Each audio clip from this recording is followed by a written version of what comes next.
जय हिंद दोस्तों। प्रकाश आईएएस में आप सभी का स्वागत है। दोस्तों, जैसा कि आप सभी को ज्ञात है कि हम अपनी एक उत्तराखंड सामान्य ज्ञान की सीरीज कर रहे थे। ये जो उत्तराखंड सामान्य ज्ञान की सीरीज है, हमारे उत्तराखंड से संबंधित जो भी एग्जाम्स हैं उन सभी के लिए काफ़ी ज़्यादा महत्वपूर्ण है। लाइक उत्तराखंड के पीसीएस का जो एग्ज़ाम है, उत्तराखंड के जो जुडिशरी का जो एग्ज़ाम है, उसके अलावा जो भी लोअर सबऑर्डिनेट के एग्ज़ाम्स हैं, यूडीए एलडीए के एग्ज़ाम्स हैं और अन्य जो भी टीचर्स या अन्य जो भी रिक्रूटमेंट्स जो भी उत्तराखंड से संबंधित हैं, उन सभी एग्ज़ाम्स के लिए जो उत्तराखंड सामान्य ज्ञान की जो सीरीज़ है काफ़ी ज़्यादा महत्वपूर्ण है। इस सीरीज के पिछले लेक्चर्स में हमने उत्तराखंड के परिचय, वहाँ के पर्वत, हिमनद, दर्रे और अन्य भौगोलिक संरचनाओं के बारे में पढ़ा है। आज हम इस सीरीज में आगे देखेंगे उत्तराखंड की मिट्टी के बारे में और उत्तराखंड की खनिज संपदा के बारे में। ये दोनों टॉपिक भी काफ़ी ज़्यादा महत्वपूर्ण है और एग्जाम में इनसे डायरेक्ट क्वेश्चन पूछे जाते हैं। तो चलिए हम स्टार्ट करते हैं। सबसे पहले उत्तराखंड की मिट्टी। उत्तराखंड की मिट्टी विविध भौगोलिक और जलवायु परिस्थितियों के कारण अत्यंत विविधतापूर्ण है। यह राज्य हिमालयी क्षेत्र में स्थित होने के कारण विभिन्न प्रकार की मिट्टियों का घर है, जो इसकी कृषि, वनस्पति और पारिस्थितिकी को प्रभावित करती है। सबसे पहले हम देखेंगे जो महत्वपूर्ण है उत्तराखंड में मिट्टी के प्रकार के बारे में। तो सबसे पहले जो मिट्टी है कौन सी है? जलोढ़ मिट्टी या एलुवियल सॉइल। एलुवियल सॉइल जो होती है, यह मिट्टी मुख्य रूप से दून घाटी, तराई और भाबर के क्षेत्रों में पाई जाती है, जैसे देहरादून, हरिद्वार और ऊधम सिंह नगर, जो कि उत्तराखंड के सबसे जो सदर्न वाले हिस्से हैं उस हिस्से में पाई जाएगी लगभग। इसकी विशेषता क्या होती है? ये मिट्टी नदियों द्वारा लाए गए अवसादों से बनती है, जिसमें रेत, सिल्ट और मिट्टी का मिश्रण होता है।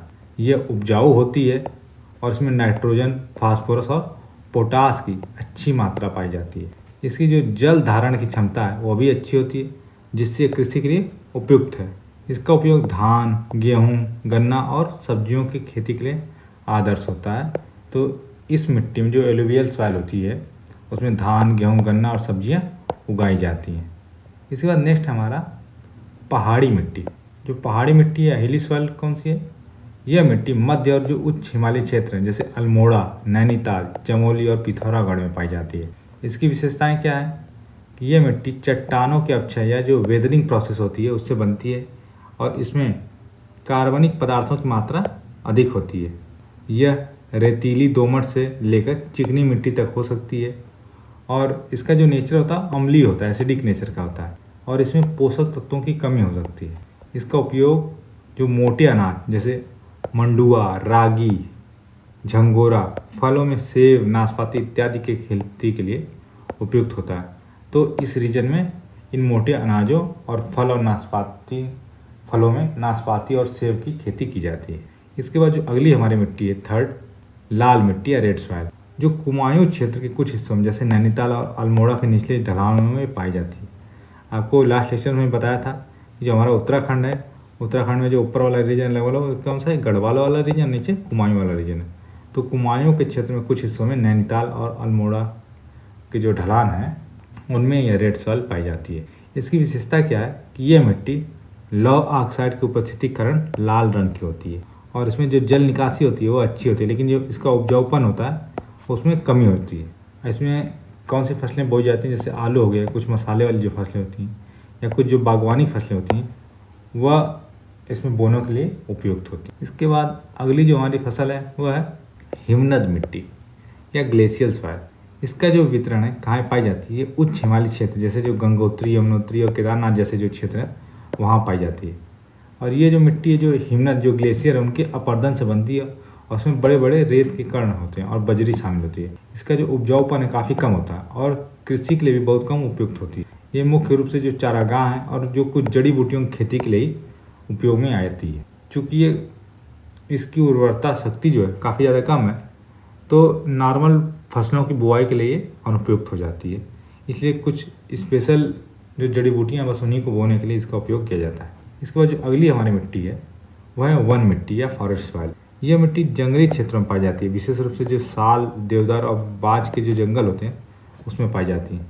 इसकी विशेषता क्या है कि इसमें कार्बनिक पदार्थों की मात्रा अधिक होती है, जो पेड़ पौधों के अवशेषों से आती है। क्योंकि जंगल में है तो क्या होगा कि जो पेड़ पौधे हैं, जो पत्तियां हैं, वो गिरेंगी तो उससे क्या होगा कि वो धीरे धीरे दबते दबते कार्बनिक पदार्थ में कन्वर्ट होते चली जाती हैं, जिससे इस मिट्टी में क्या होती है, कार्बनिक पदार्थों की मात्रा बढ़ जाती है और यह मिट्टी अम्लीय प्रकृति की होती है और इसमें जल धारण करने की जो क्षमता होती है मध्यम होती है। इसका उपयोग वनस्पति और जैव विविधता को बनाए रखने में महत्वपूर्ण है, लेकिन कृषि के पर्पज से इसका जो उपयोग है वो कम है, क्योंकि इसमें जीवाश्म ज़्यादा होता है और जल धारण इसमें क्षमता कम होती है।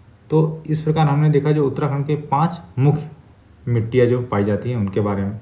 इसके बाद आगे देखते हैं कृषि और मिट्टी का जो प्रबंधन है। तो कृषि उत्तराखंड में मिट्टी के प्रकार के आधार पर विभिन्न फसलें उगाई जाती हैं। तराई क्षेत्र में चावल और गन्ना, वहीं पहाड़ी क्षेत्रों में मोटे अनाज और बागवानी की फसलें प्रमुख हैं। मिट्टी का संरक्षण, मिट्टी के कटाव रोकने के लिए छत खेती, टेरेस फार्मिंग की जाती है, वृक्षारोपण किया जाता है और जैविक खाद का उपयोग किया जाता है। और जो जैविक खेती है, उत्तराखंड में जैविक खेती को बढ़ावा देता है, जिससे जो मिट्टी की उर्वरता है वह बनी रहती है। इसके बाद जो कुछ चुनौतियाँ हैं उनको देखते हैं। तो उत्तराखंड में क्या है कि मिट्टी का काफ़ी कटाव होता है। भारी बारिश और ढलान होने के कारण जो मिट्टी का कटाव है एक बहुत बड़ी समस्या है। पोषक तत्वों की कमी भी है यहाँ पे, क्योंकि जो पहाड़ी मिट्टियाँ हैं उनमें पोषक तत्वों की काफ़ी कमी होती है, इसीलिए जो इनकी जो प्रोडक्टिविटी, उत्पादकता है वह कम हो जाती है। अम्लीयता, कई क्षेत्रों में जो मिट्टी है उनकी अम्लीयता ज़्यादा होने की वजह से जो फसलों की ग्रोथ है वह रुक जाती है। तो ये भी उत्तराखंड के कृषि के लिए एक समस्या ही है। अब जो मिट्टी है उसमें सुधार के क्या उपाय हो सकते हैं? तो देखिए, सबसे पहले जैविक खाद का उपयोग किया जाए, लाइक गोबर, कंपोस्ट और हरी खाद का उपयोग करके मिट्टी की जो उर्वरता है उसको बढ़ाया जा सकता है। नेक्स्ट है चूने का उपयोग किया जाए। अम्लीय मिट्टी को सुधारने के लिए चूने का उपयोग किया जाता है, जिससे जो अम्लीय मिट्टी है उसका जो एसिडपन है वह कम हो जाएगा। और अगला है हमारा वनीकरण। वृक्षारोपण से जो मिट्टी का कटाव कम होता है और उसमें कार्बनिक पदार्थों की मात्रा भी बढ़ती है। और नेक्स्ट है छत खेती, जो टेरेस फार्मिंग होती है।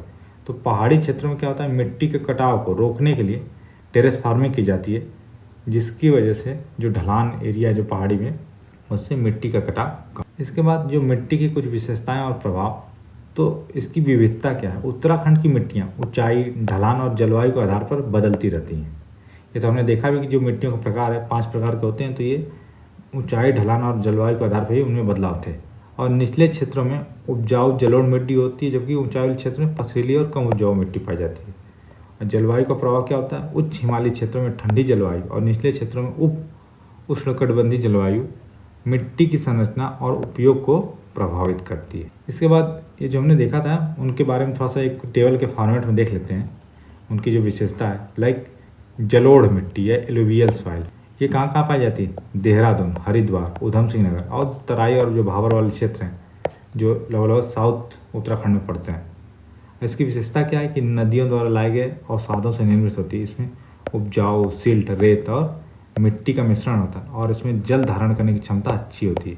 साथ ही साथ ये ज़्यादा उपजाऊ होती है, तो ये कृषि योग्य काफ़ी ज़्यादा मिट्टी होती है। नेक्स्ट हमारी पहाड़ी मिट्टी या हिली सॉइल, ये कहाँ किस जिले में पाई जाती है, अल्मोड़ा, नैनीताल, चमोली, पिथौरागढ़, टिहरी, जो मध्य और उच्च हिमालयी क्षेत्र है ये वहाँ पाई जाती है। और इसमें चट्टानों के अपक्षय से निर्मित होती है, इसमें कार्बनिक पदार्थों से युक्त होती है और यह अम्लीय नेचर की होती है और रेतीली, दोमट से चिकनी मिट्टी तक यह हो सकती है। इसके बाद जो हमारी अगली मिट्टी है वो कौन सी है, लाल मिट्टी या रेड सॉइल। ये किस किस में पाई जाती है, नैनीताल, अल्मोड़ा के निचले ढलान, कुमायूं क्षेत्र में। और इसमें लौह ऑक्साइड के कारण लाल होती है, अच्छी जल निकासी होती है, लेकिन ये उपजाऊपन इसका कम होता है। नेक्स्ट है हिमनद मिट्टी या ग्लेशियल सॉइल, ये कहाँ पाई जाती थी, गंगोत्री, यमुनोत्री, केदारनाथ, बद्रीनाथ और जो उच्च हिमालयी क्षेत्र है वहाँ ये पाई जाती है। ये हिमनदों जो ग्लेशियर्स हैं उनके अपरदन से निर्मित होती है। इसमें रेत और बजरी ज़्यादा होती है और उपजाऊपन कम होता है। और आखिरी थी हमारी वन मिट्टी या फॉरेस्ट सॉइल, ये साल, देवदार, बांज के जो जंगल हैं पौड़ी, रुद्रप्रयाग, उत्तरकाशी, चंपावत जिलों में वहाँ पाई जाती है। और ये कार्बनिक पदार्थों से भरपूर होती है, अम्लीय नेचर की होती है और उसमें जो जल धारण करने की जो क्षमता होती है वह मध्यम नेचर। तो इस प्रकार जो हमने ऊपर 5 मिट्टियों का प्रकार देखा था उनको एक टेबल के फॉर्मेट में देख लिया और इसका एक रिवीजन भी कर लिया। तो ये थी उत्तराखंड की महत्वपूर्ण मिट्टियाँ। इसके बाद हम देखेंगे उत्तराखंड की जो खनिज संपदा है उसके बारे में। उत्तराखंड खनिज संपदा की दृष्टि से भी अत्यंत समृद्ध है। हिमालय की तलहटी में बसे इस राज्य में विभिन्न प्रकार की खनिज, चट्टानें और निर्माण सामग्रियां पाई जाती हैं, जो राज्य की जो आर्थिक उन्नति है उसमें काफ़ी ज़्यादा महत्वपूर्ण भूमिका निभाती हैं। इसके बाद जो उत्तराखंड की जो भूवैज्ञानिक पृष्ठभूमि है उसको देखते हैं। उसके आधार पर देखेंगे कौन कौन सी खनिज यहाँ पाए जाते हैं। तो उत्तराखंड की भूवैज्ञानिक संरचना हिमालय के निर्माण और टेक्टोनिक गतिविधियों से प्रभावित होती है। हिमालय की जो भूवैज्ञानिक संरचना है वो विभिन्न प्रकार के चट्टानों जैसे आग्नेय चट्टानों, तलछटी और कायांतरित चट्टानों और खनिज को जन्म देती है। अलग अलग तरह की से खनिज क्या होता है उत्पन्न होते हैं। तो राज्य को भूवैज्ञानिक रूप से 4 प्रमुख क्षेत्रों में विभाजित किया जाता है। सबसे पहले कौन सा है? बाह्य हिमालय या जो शिवालिक रेंज है। इस क्षेत्र में तलछटी चट्टानों से बना हुआ और यहाँ पे रेत, बजरी और मिट्टी जैसे उप खनिज प्रचुर मात्रा में पाए जाते हैं। इसके बाद जो लघु हिमालय या लेसर हिमालय है, यह क्षेत्र चूना पत्थर, डोलोमाइट, मैग्नेसाइट और फास्फेट जैसे खनिजों के लिए जाना जाता है। नेक्स्ट हमारा महान हिमालय या ग्रेटर हिमालय। यह क्षेत्र क्या है? आग्नेय और कायांतरित चट्टानों से बना हुआ और यहाँ पे तांबा, सीसा, जस्ता और सोना जैसे जो धात्विक खनिज पाए जाते हैं। ये जो ग्रेटर हिमालय वाला एरिया है वहाँ पाया जाता है। और अगला है हमारा ट्रांस हिमालय। यह क्षेत्र अपेक्षाकृत कम खनिज संसाधनों वाला है, लेकिन यहाँ पे यूरेनियम जैसे जो काफ़ी महत्वपूर्ण खनिज है उनके पाए जाने की भी संभावना है। इसके बाद हम देखते हैं जो उत्तराखंड के प्रमुख खनिज संसाधन हैं उनके बारे में। तो उत्तराखंड के जो प्रमुख मेजर मिनरल्स हैं और जो उप खनिज है माइनर मिनरल्स हैं उसमें दोनों पाए जाते हैं। और इसको एक तालिका के माध्यम से देखते हैं। सबसे पहला है हमारा मैग्नेसाइट। तो देखेंगे पहले खनिजों के बारे में, वो कहाँ कहाँ पाए जाते हैं, उनका उपयोग क्या है और उनका महत्व क्या है। ये 4 पैरामीटर्स में हम देखेंगे। तो सबसे पहले हमारा मैग्नेसाइट पाया जाता है अल्मोड़ा, चमोली, पिथौरागढ़ का झिरौली, देवलघर, तपोवन, पोखरी, बेलाकुची। ये जो नाम है ये काफ़ी ज़्यादा महत्वपूर्ण है, क्योंकि कई बार एग्जाम में पूछा जाता है कि जो मिलान करना होता है मैग्नेसाइट को मिलाना होगा, जैसे झिरौली लिखा हो या देवलघर लिखा हो, तो ये नाम अच्छे से आप कंठस्थ कर लीजिएगा। इसका जो मैग्नेसाइट है उसका उपयोग कहाँ किया जाता है? इस्पात, सीमेंट भट्ठे, धातु मिश्रण, तेल का जो शोधन होता है, जो ऑयल रिफाइनरीज जो निकाला जाता है, और एसिड के निर्माण में। इसका महत्व क्या है कि भारत का दूसरा सबसे बड़ा उत्पादक है। 2016-17 में 23% योगदान था भारत में मैग्नेसाइट के उत्पादन में उत्तराखंड का। नेक्स्ट है चूना पत्थर, देहरादून, टिहरी, नैनीताल, अल्मोड़ा, उसमें कौन कौन सी? ऊखीमठ, अलकनंदा घाटी या पिंडर लोहावा में क्या पाया जाता है? चूना पत्थर पाया जाता है। और इसका चूना पत्थर का उपयोग किया जाता है सीमेंट निर्माण में, चीनी उद्योग में, चूना उद्योग में और अग्निरोधी के लिए। यह सीमेंट उद्योग के लिए काफ़ी ज़्यादा महत्वपूर्ण है और इसके प्रचुर भंडार यहाँ पाए जाते हैं। नेक्स्ट है संगमरमर चमोली में पाया जाता है, अलकनंदा घाटी, विरही गंगा घाटी यहाँ ये पाया जाता है। और इसका उपयोग क्या? निर्माण में, सजावट कला में। और ये काफ़ी यहाँ उच्च गुणवत्ता के संगमरमर पाए जाते हैं जो कि जिनके निर्यात की भी काफ़ी ज़्यादा संभावना है। नेक्स्ट है हमारा रॉक फास्फेट। ये नैनीताल, टिहरी, मसूरी में दुर्माला, किमोई, मसारणा, मालदेवता यहाँ पे पाए जाते हैं। और इनका उपयोग होता है खाद में, अम्लीय मिट्टी के उपचार में इनका उपयोग होता है। और ये उर्वरक उद्योग के लिए काफ़ी ज़्यादा महत्वपूर्ण है जो रॉक फास्फेट है। अगला जो हमारा मिनरल है वो काफ़ी ज़्यादा महत्वपूर्ण है, सोना। ये कहाँ पाया जाता है? शारदा, रामगंगा, पिंडार, अलकनंदा, सोन नदियों के बालों में पाया जाता है। इसका उपयोग सबको पता है, आभूषण में तो होता ही होता है, इलेक्ट्रॉनिक्स में, कुछ दवाइयों में और फोटोग्राफी में भी सोना का उपयोग किया जाता है। ये छोटे पैमाने पर खनन की संभावनाएं मौजूद हैं सोना के लिए। नेक्स्ट हमारा जो मिनरल है लोहा नैनीताल में, रामगढ़, कलादुंगी, अल्मोड़ा में, चंदपुर, राजबागुना यहाँ पाया जाता है। इसका उपयोग इस्पात निर्माण में और विनिर्माण में उपयोग होता है। इसका जो उत्पादन है सीमित है और भविष्य में संभावना है कि इसका उत्पादन बढ़ सकता है। अगला हमारा कोयला कुमाऊं, गढ़वाल में सीमित भंडार है और इसका उपयोग किया जाता है ऊर्जा उत्पादन में, इस्पात के निर्माण में, और छोटे पैमाने पर इसकी जो खुदाई है वो संभव है।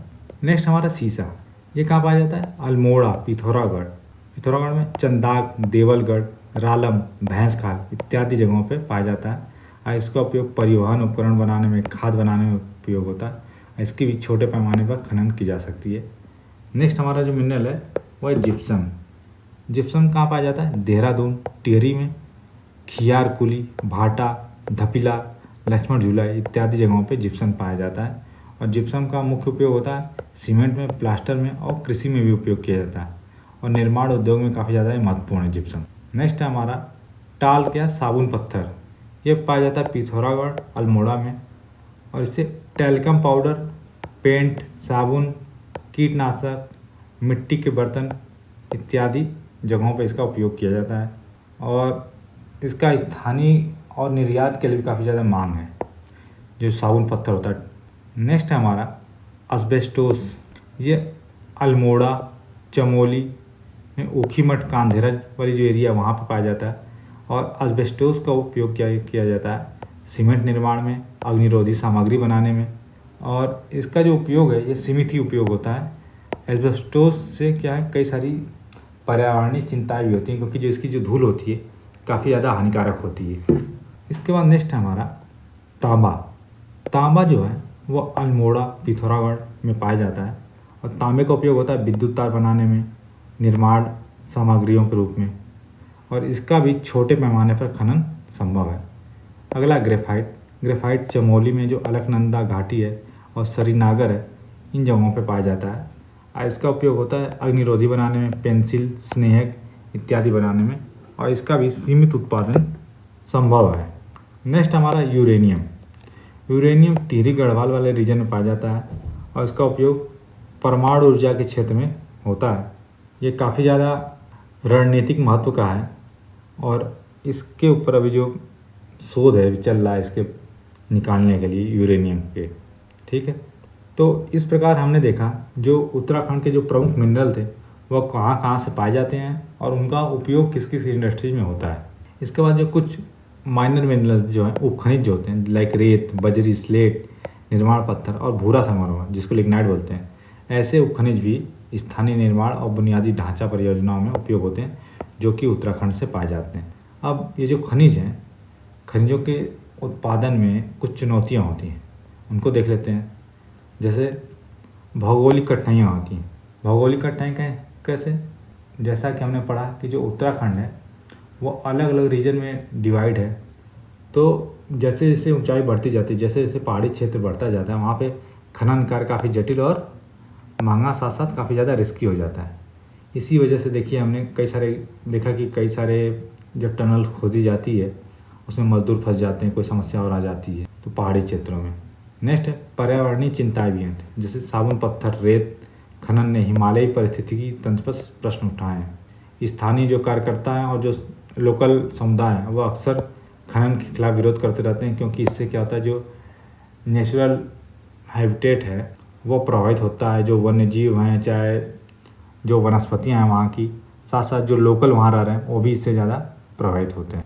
नेक्स्ट है इसका सीमित उत्पादन हो पा रहा है। जो धात्विक खनिज जैसे सोना हो गया, तांबा हो गया, उसका उत्पादन अभी काफ़ी ज़्यादा छोटे लेवल पे हो रहा है। तो अगर छोटे लेवल पर किसी चीज़ का प्रोडक्शन होगा तो उतना ज़्यादा बेनिफिशियरी नहीं होगा।